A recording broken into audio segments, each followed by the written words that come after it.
Welcome to AP World History. This is Chapter 30. We'll be talking about the Second World War, things leading up to that, and also during the war and a little bit after that.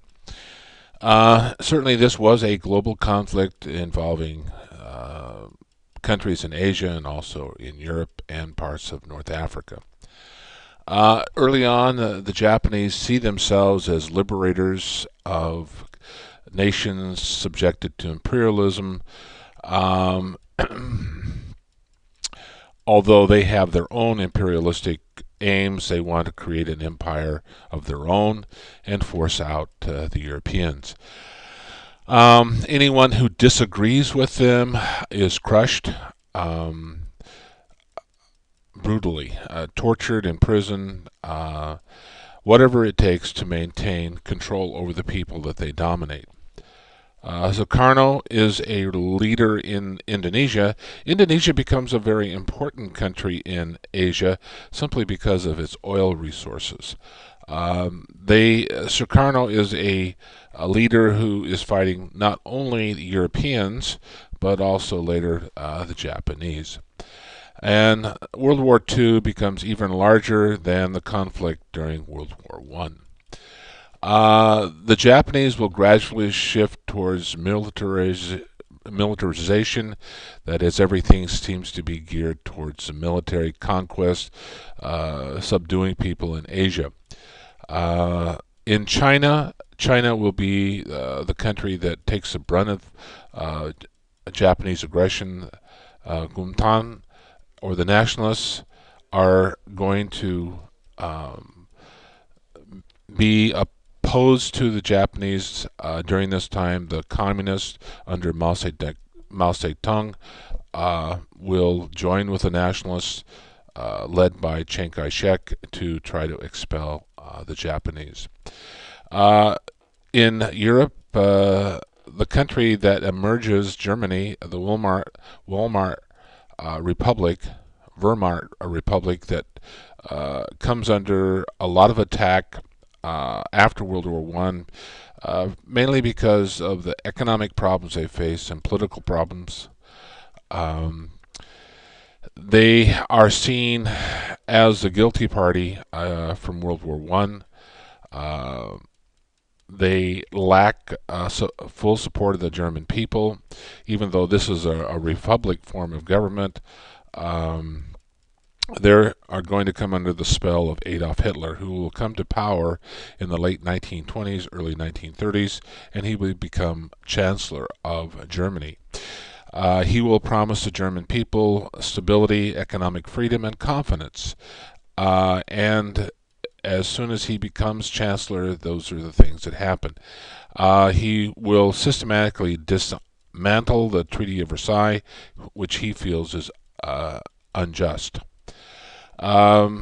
Because of Hitler's successes, Mussolini, another fascist leader of Italy, will promise the same thing to his people, and he will look to overseas expansion, as do the Germans.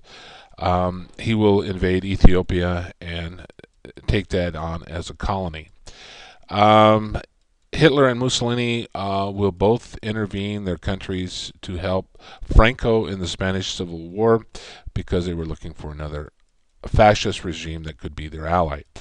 Unfortunately for Germany and Italy, Spain remains neutral during World War II, even though Germany and Italy aided them. This shows a picture of Sukarno in Indonesia on the left, and this shows a picture of Franco, dictator of Spain. China and Japan. Certainly, China is going to be dominated by Japan because of its natural resources. Japan, going even back to the Sino-Japanese War, has had a long feud with China, and you can see in the pink area where they have annexed areas, and this become part of their territory. Eventually, they will invade Manchuria and rename it Manchukuo because it has some natural resources that the Japanese need to build their industrial might. Adolf Hitler, turning our attention back to Europe, is an anti-communist. Although in 1939 the communists and the Nazis will sign a non-aggression pact, they really hate each other. Germany will start to rearm in 1935, which was a violation of the Treaty of Versailles, but no one stands in their way. One of the areas that they annex back into Germany will be the Rhineland. Later, they will absorb Austria and Czechoslovakia, and no one will stand in their way. And then in 1939, they will invade Poland. Hitler and Mussolini will become friends, allies, and again, they will aid in the Spanish-American War. The only country that helped the freedom fighters in Spain was the Soviet Union. World War II begins again September 1st. Germany invades Poland. It takes about a month before they've defeated the Polish army. The United States does nothing because it's in a period of isolationism. They don't want to get involved in European affairs. Great Britain and France will feel compelled to declare war on Germany once Germany has invaded Poland. And when Japan invaded Manchuria, no nation came to their aid. And the Japanese will experience quite a bit of success subduing the Chinese along the coastline. This shows a kind of a record of the unchecked aggression, particularly by Germany and to a certain extent the Japanese. And here Austria will be absorbed in 1938. Poland and Czechoslovakia in 38, Poland in 39. Other European powers are going to fail to take any action against this aggression by Germany and Japan. They practice what they call a policy of appeasement, trying to get along, trying to avoid war at any cost. Eventually, Hitler and Germany will withdraw from the League of Nations, and they will completely ignore the Treaty of Versailles. The coming of the war in Europe and Pacific, you can see that in 1937, the Japanese invade Nanking, kill upwards of 300,000 people. This invasion is known as the Rape of Nanking. Certainly a brutal attack on an unprovoked attack on the Chinese people. And again, Stalin and Hitler will sign this non-aggression pact in 1939 prior to Germany invading Poland. And once they have invaded Poland, they will split Poland in two. Germany getting the western half and the Russians getting the eastern half. The British again will declare war on September 3rd, 1939. The Axis powers, Germany, Italy, and Japan, the tripartite pact signed in 1940 during the war said that if anyone were attacked by another nation, the other two would declare war on that nation. Germany uses a strategy of blitzkrieg to rapidly take over Poland, and then when they invade France, they will quickly defeat the British and the French.